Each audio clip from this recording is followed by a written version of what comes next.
Hello friends, good afternoon and welcome to Recite Live Lectures. Dear friends, as you know that we've started a series on religion, society and culture in Indian history. And today we're conducting yet another lecture in the same series. In today's lecture, we will try to understand Gandhi and his understanding of religion and Hind Swaraj unraveled. To discuss this topic, we have with us our subject expert, Mrs. Nuti Namita. Mrs. Namita has over 10 years of teaching experience and she has been associated with University of Delhi in various teaching capacities. Without further ado, I would like to welcome ma'am to our studios and request her to start the lecture. Welcome ma'am. Thank you. Good afternoon. This lecture which I am going to give is a part of the broader series on religion, society and culture. Earlier also once I had given a lecture talked about 1857 rebellion and its origin and the role of religion in the origin of 1857 movement. Today I am going to talk about Gandhi and his understanding of religion, and in the second section I am going to talk about Hind Swaraj and unravel the understanding of Hind Swaraj in a detailed manner.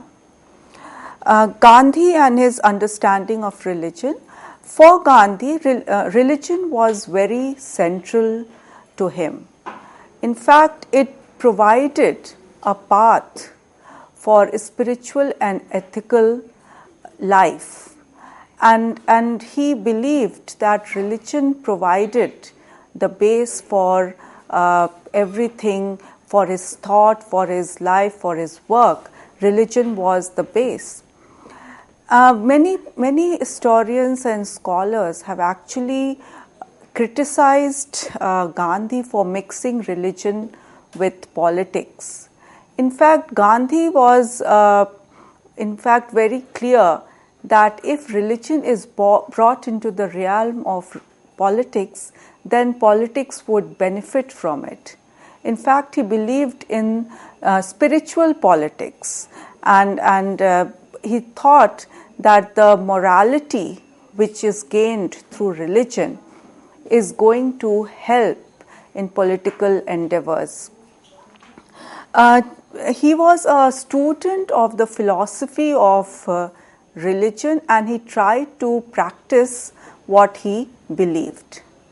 And his concept of religion kept on changing over a period of time, and it changed according to the context also.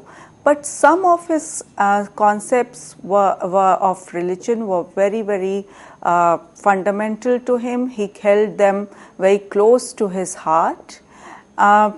First of all, Gandhi considered himself as a devout Hindu. He was born into a Hindu family, and his parents, although were followers of Vaishnava sect of Hinduism, they were open-minded enough to intermix with people belonging to other faiths and other communities. Thus, Gandhi grew up to be an eclectic in his viewpoint, and this of course influenced his thinking in future in a big way. Gandhi also realized that Hinduism had an immense capacity to assimilate ideas from other religions and incorporate it itself. Thus, Hinduism, he felt, had a rich tradition. He felt that Hinduism was a very tolerant religion, most tolerant religions of all. However, he was not blind to certain limitations of Hinduism.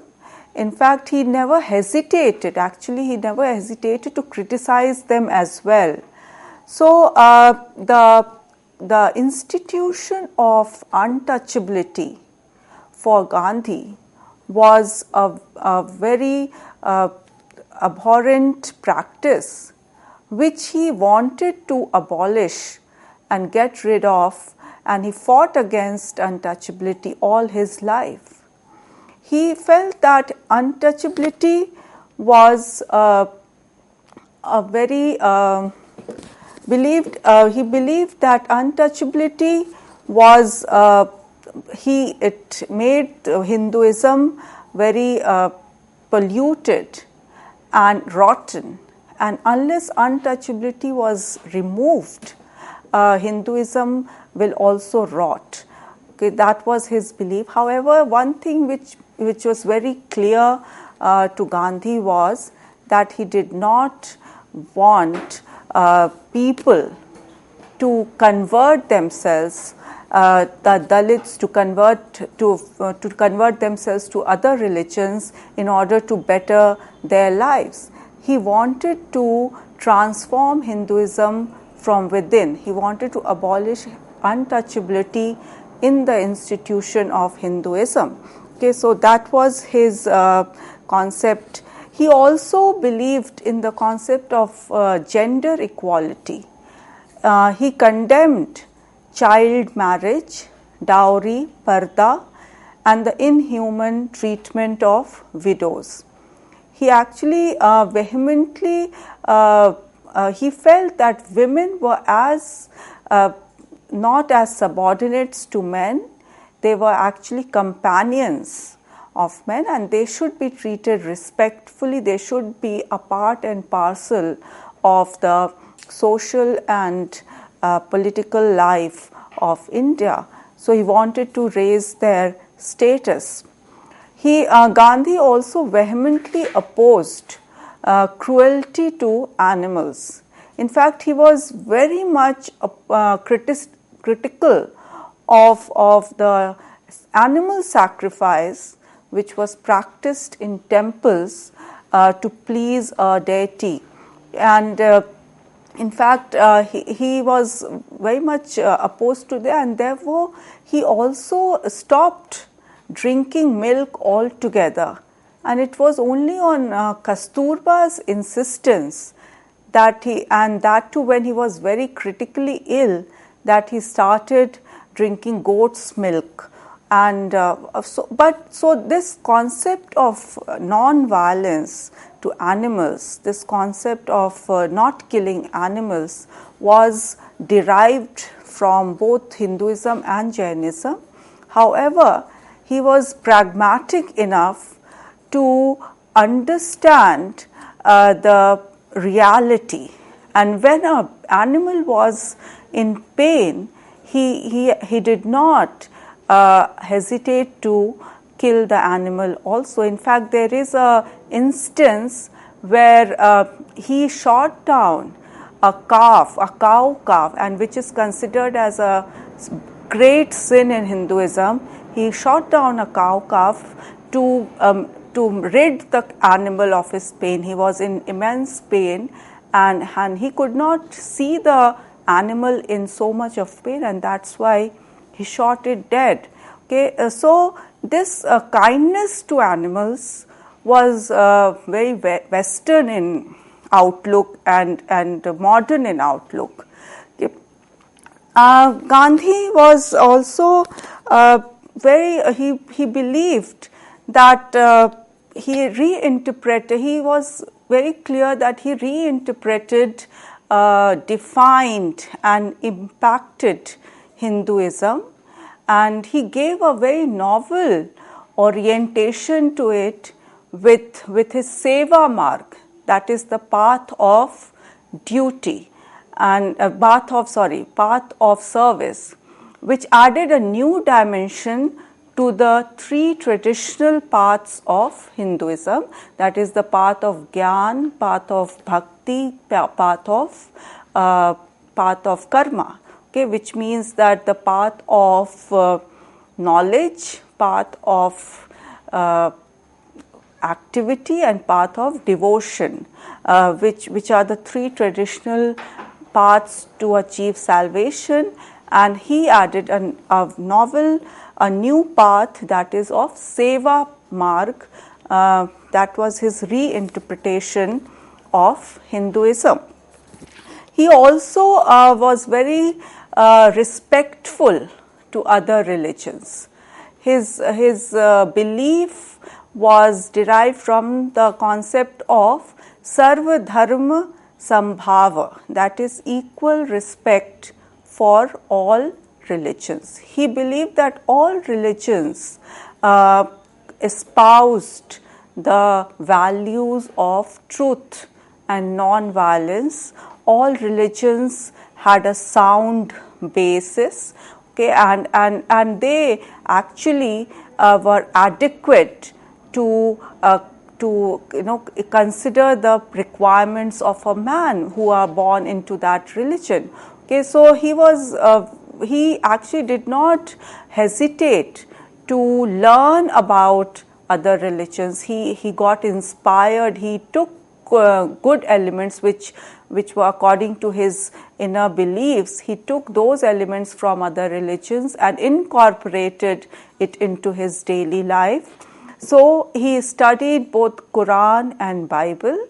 In fact, he said that in the Quran it is non-violence is enjoined as a duty, okay, and violence is permitted only as a necessity.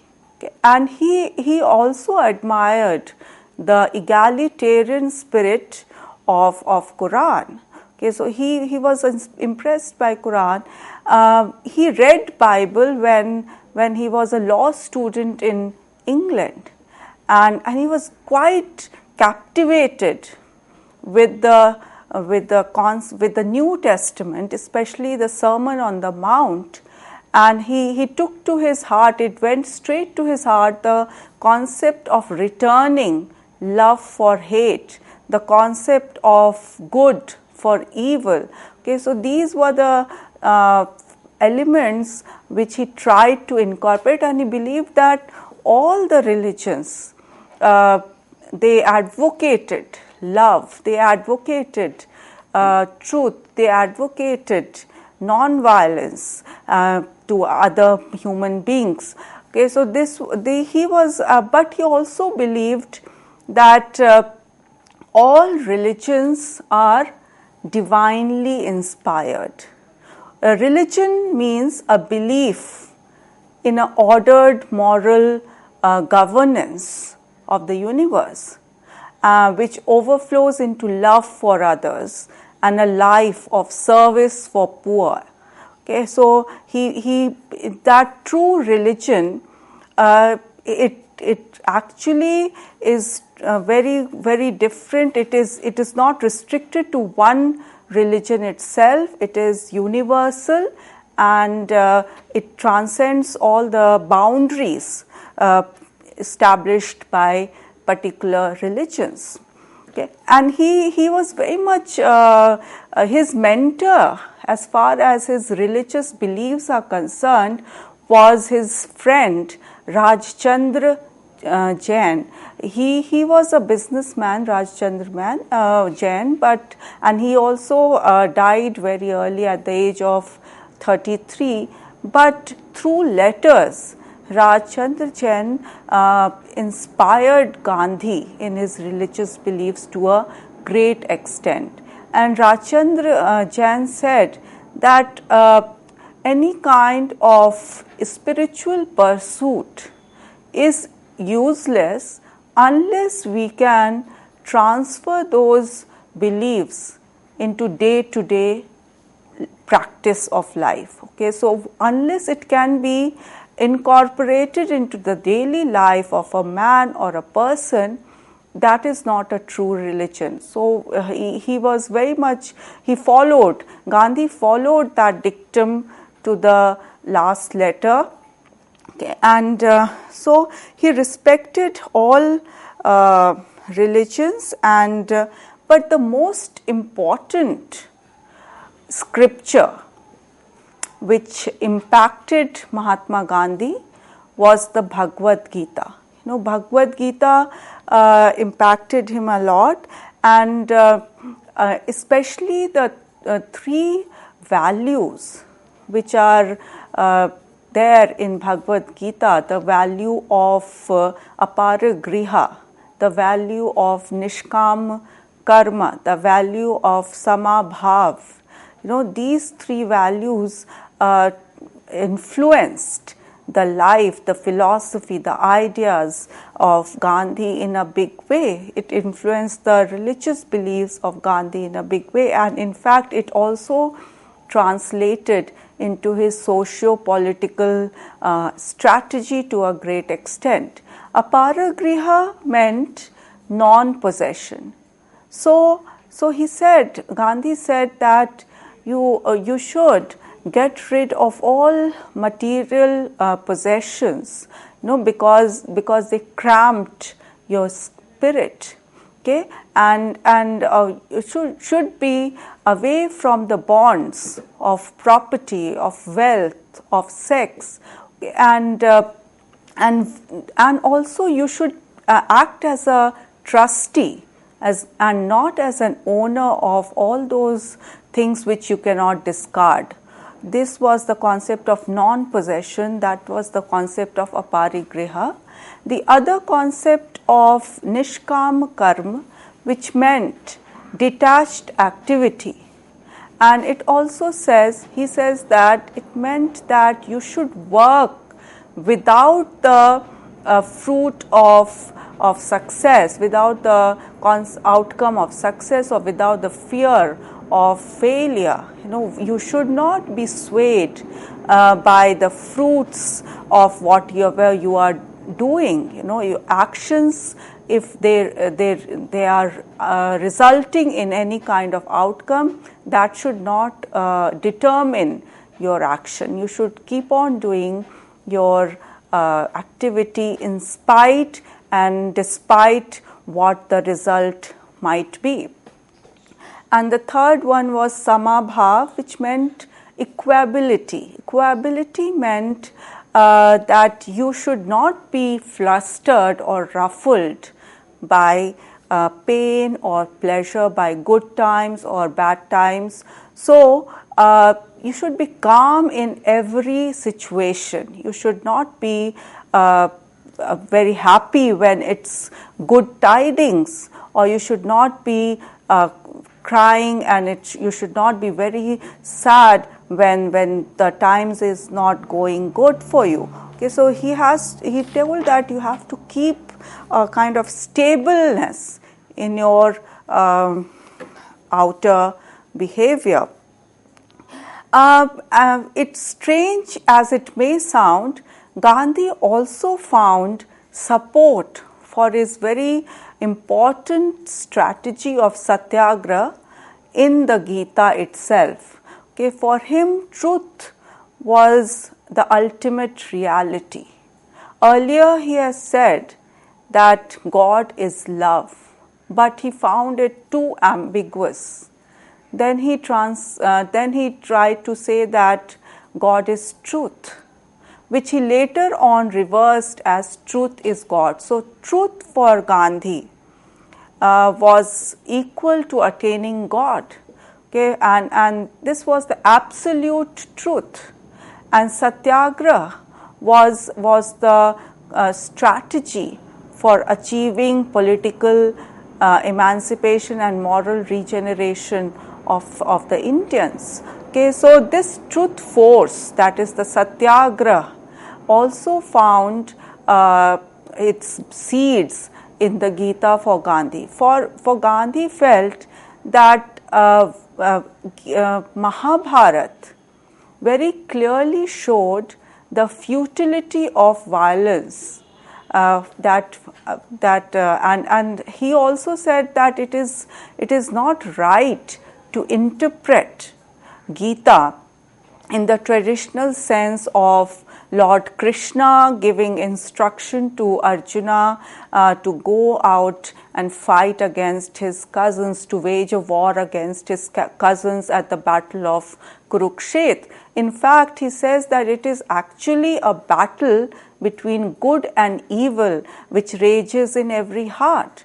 Okay, and he also brings out how the destruction caused by the violence in the war actually made no sense at all. No, it was universal destruction, the same for the victors as well as for the vanquished, and it was the futility of the war and the futility of the violence which was brought very, very much out in the clearly in the Gita, and therefore non-violence, which Gandhi was very, very committed to, it found its support in the Gita. Okay, and as far as cultural matters is concerned, Gandhi believed that it is all right to assimilate different cultural elements from different cultures. Okay, but it is very, very important also to retain the uniqueness of a particular culture. So he said that we can incorporate in our culture, in our religion, in our thinking, in our way of life, different elements from other systems, but we have to make sure that we retain our uniqueness and our identity. Okay, so he also said that religious practices had to be subjected to the test of reason. Okay, religion has to be humane, it has to be cosmopolitan, it has to look after the moral and spiritual needs of a man. You know, if the religion prescribed inhumanity, if the religion prescribed cruelty to man, then that religion was no good. Okay, so for him that was a very, very important aspect of a religion. So for Gandhi, any kind of political, economic, and social dimensions are inseparable from the religions. You know, religion is like a fountain from which several of Gandhi's socio-political ideas flowed. His unwavering belief in the principles of Satya and Ahimsa would provide Gandhi with indispensable tools for formulating his socio-political strategy. Religion was the foundation for Gandhi's relationship to the world. It was a very, very humanist and cosmopolitan approach which Gandhi espoused and was committed to. Thank you. How much?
Good afternoon again. In this section of the lecture, I will be continuing on Gandhi itself, and now I will be discussing about Hind Swaraj unraveled.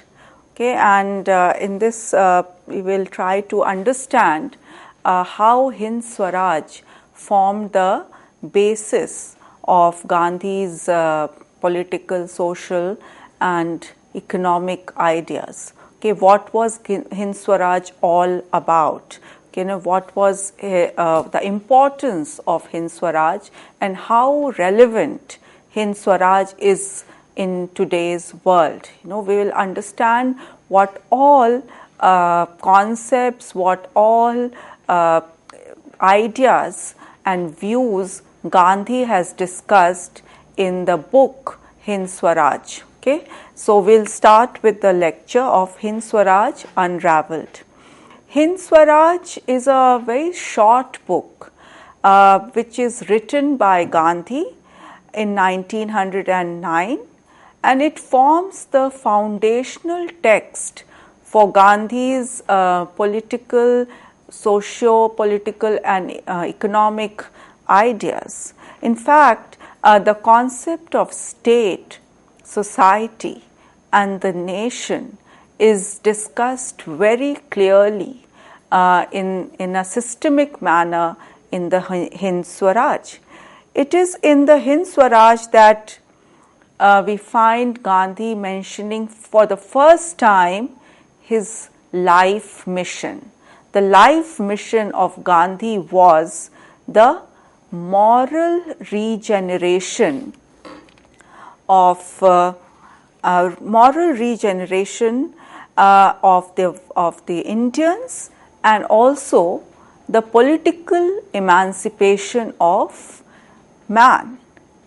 We need to understand Hind Swaraj by placing it in its proper context. It was written in 1909 when colonialism was at its height, when the British Empire spread to the length and breadth of the globe.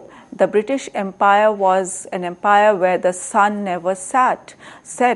Okay, so Hind Swaraj was written in that context where India was grappling with colonialism, with poverty, with inequality and all the miserable conditions of colonized country. Dalton has called Hind Swaraj as a proclamation of ideological independence. B.R. Nanda, he is saying about Hind Swaraj as his confession of faith, and for Erickson it is rather a incendiary manifesto, and John Middleton Murray has described it as a spiritual classic. Hind Swaraj or Indian Home Rule, the English term for Hind Swaraj is, actual translation of Hind Swaraj is the Indian Home Rule, is a small book of around 30,000 words, that is comes to almost 96 pages.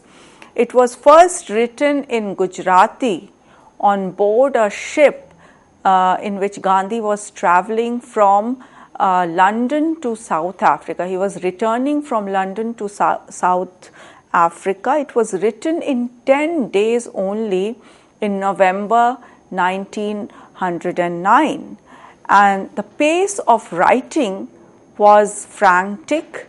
The flow of ideas was relentless. Gandhi wrote as if he was inspired. Okay, the book first appeared serially in the Indian Opinion, and later it was published in a book form only to be banned by the then government of the Bombay Presidency, which found the matters in Hind Swaraj too seditious for them, and therefore the the ban was there, and the ban was only lifted in 1938. Hind Swaraj has been written in a traditional dialogue form. Okay, the method was influenced by Plato's The Republic, and also influenced by the dialogue between Arjun and Lord Krishna in the Gita. Okay, and the text of Hind Swaraj is divided into 20 small chapters. The first 3 chapters form a kind of a background or an introduction to the actual content of Hind Swaraj, and the next 16 chapters express the different views and ideas of Mahatma Gandhi. The last chapter is actually shows a way forward for India. It is a kind of a summary for what the future of India should be. So, as far as Hind Swaraj is concerned, it is it's a remarkable book, and it is a constructive and inward looking book which is based on ethical and moral values. Okay, and it asks a lot of questions. It raises many questions. It raises the question, like Gandhi asked the questions like, what is Swaraj? What does it actually mean? Why is India a subject nation? Okay, what is modern civilization, and how modern civilization is proving to be harmful, especially for the colonized country. So we will discuss it in that manner. Rudolf C. Heredia has listed three elements of modern civilization which he feels that should be made clear as a part of Hind Swaraj. Why Gandhi gave a very important critique of modern civilization, how modern civilization was leading to moral decay of humans. He believed that true civilization was based on truth, on morality, on spirituality, and this modern civilization thus was trying to eradicate all those values. And why was this modern civilization leading to this kind of decay, moral decay? And Rudolf C. Heredia has listed 3 elements, and this is first is colonial imperialism, second is industrial capitalism, and the third is rationalist materialism. Okay, so colonial imperialism for Gandhi, of course Gandhi believed that Britain has colonized India. He also believed that we have given India to the Britishers. It is not the other way around, that the Britishers have not taken India because of their strength. It is because we have allowed them to keep it. No, and he says that unless we change our attitude, unless we get rid of colonialism mentally first, we won't be able to remove colonial power from our country as well. So freedom from colonialism can only be got when we overcome it mentally first. British colonialism in India was justified first on a civilizing ground. It was felt that Britishers and the whites and the civilized people of the West have come to civilize the natives, the natives as the white man's burden, as it were. In rejecting this modern civilization, Gandhi is actually attacking the core of colonialism. He is attacking the legitimacy of the colonial powers to civilize India. Okay, and he also felt that colonialism cannot be sustained by brute force alone. The British had colonized India, but they have the strength, they have the military power. However, they cannot sustain colonialism just on their strength, on their brute force. If the Indians decide it mentally to get rid of colonialism, then it was easy for them to become free. Gandhi also criticized modern civilization to a great extent.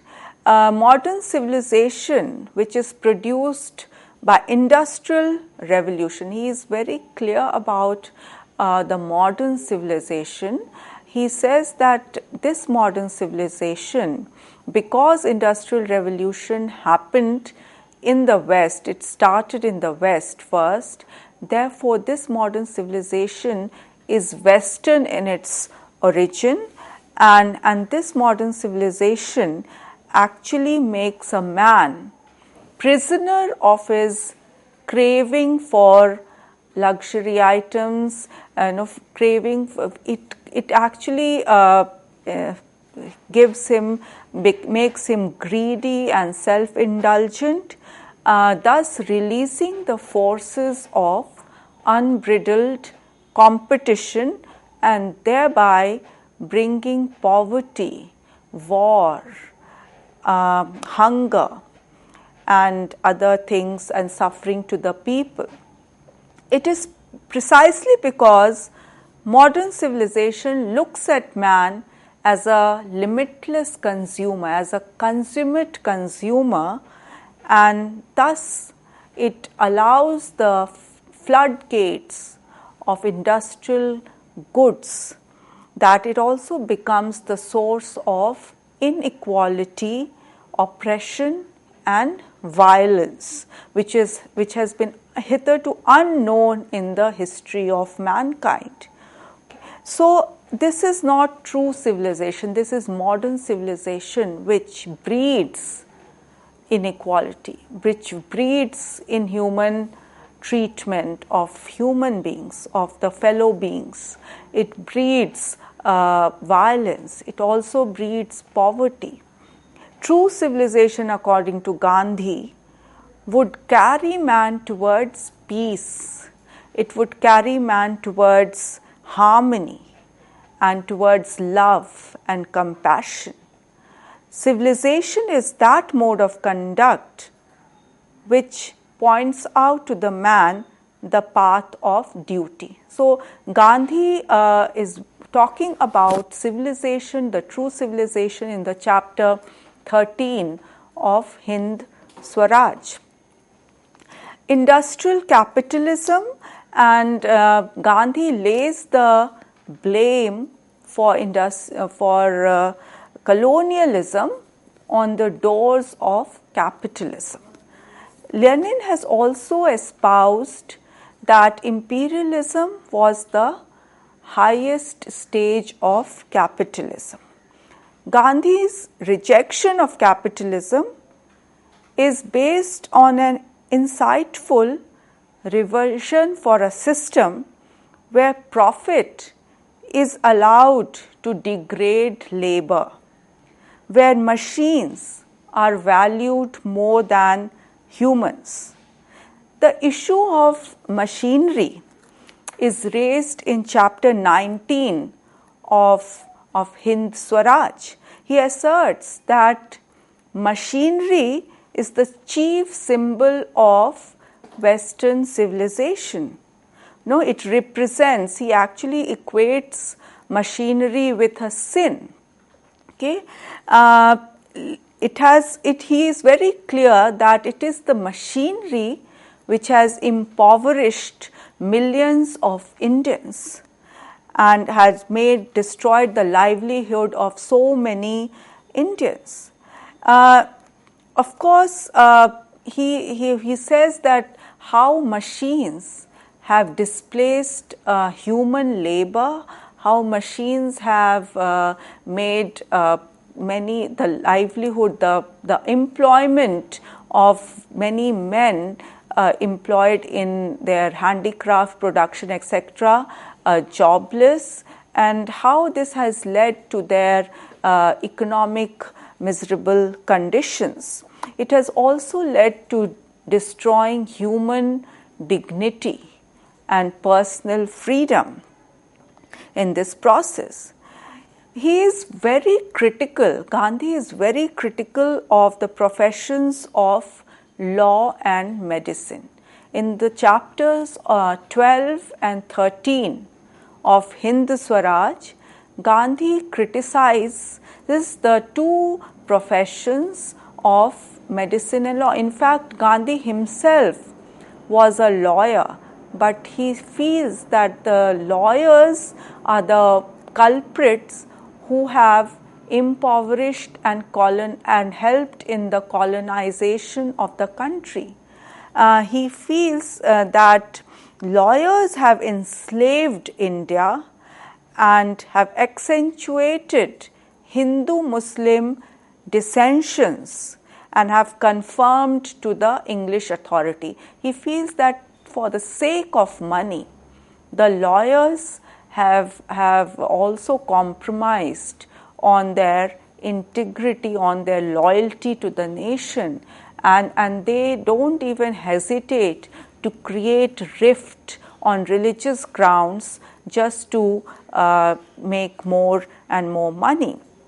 It's, even on the case of hospitals and doctors, he feels that hospitals and doctors propagate sin, and they are no use to the poor man of the country. They take so much of money, and just for the sake of it, they don't help the poor. They serve only the rich people of the country. Gandhi has also attacked the institution of railways. He says that railways have helped to a great extent in the colonization, in the colonialism, in the spread of colonialism in India. He feels that railways spread, they spread diseases, contagious diseases in the length and breadth of country, and they have assisted colonization of India by making it possible transportation of raw materials from the hinterland of India to the coastal areas to be shipped off then to Britain to feed its teeming industries. Okay, and likewise, railways also distributes the English industrial manufactured goods to the interiors of India, thus destroying the livelihood and ruining several millions of artisans and their handicraft ware.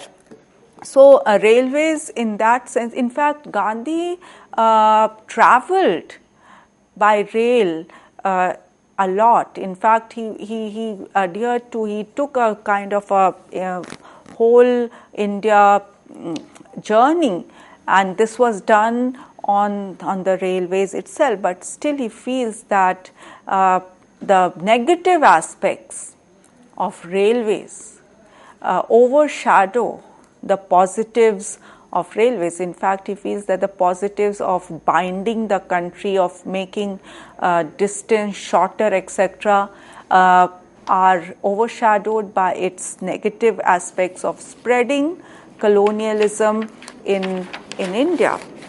The third thing which he talks about in Hind Swaraj is the rationalist materialism, and he speaks that uncompromising rationalism, which is exemplified by science and technology, and it is also aided by science and technology, leads to truncated humanism.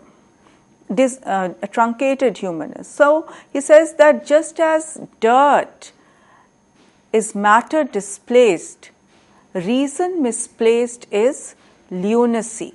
Okay, so he is advocating reason, that we should have faith in the reason. We should not act, we should be reasonable, but to a certain extent. We should not go beyond a certain, beyond a limit. Okay, and that's what he's saying. Humanism is more important than reason. Okay, and he would also test his faith with reason. It's not that his religion was based on faith, but he also discarded those elements which he found unreasonable, which he found inhuman, which he found to be dehumanizing. Okay, so he would test his faith with reason, but he would not allow this reason to destroy his faith. Okay, so this is very, very important, that reason has also harmed in another way, and that is in producing a very, very rampant materialism.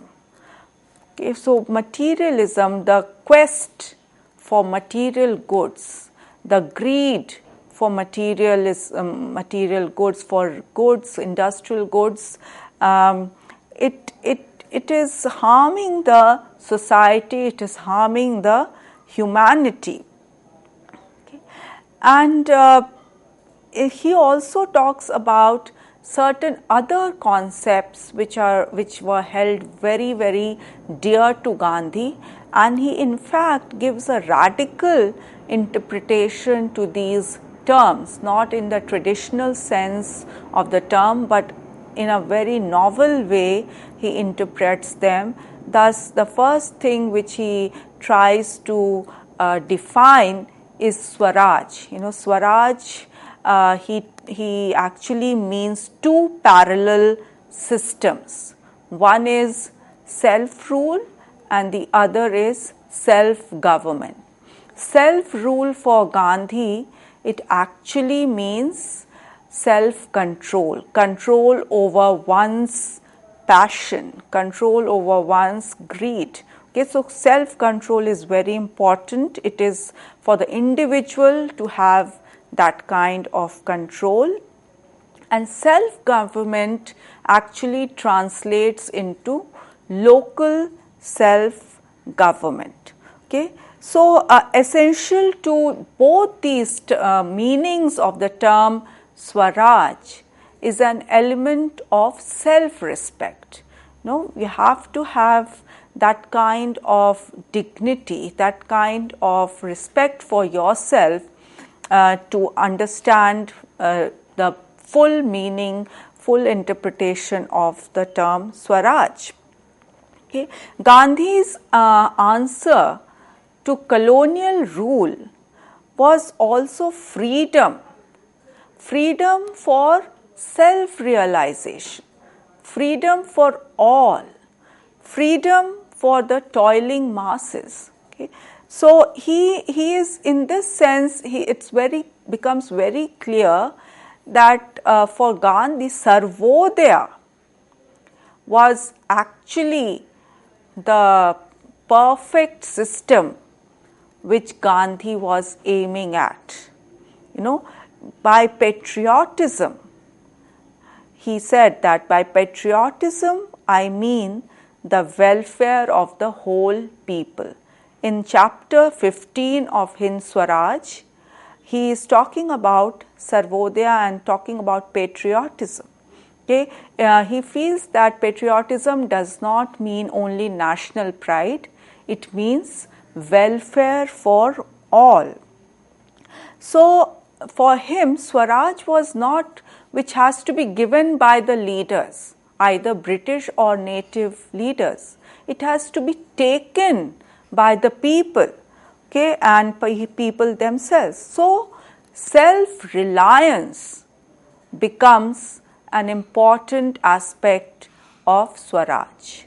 And it is in this context that Gandhi popularized khadi and charkha. Okay, so for Gandhi, khadi is the symbol of the unity of Indian humanity, of its economic freedom and equality. And Gandhi also lays very, very important stress on the path of duty.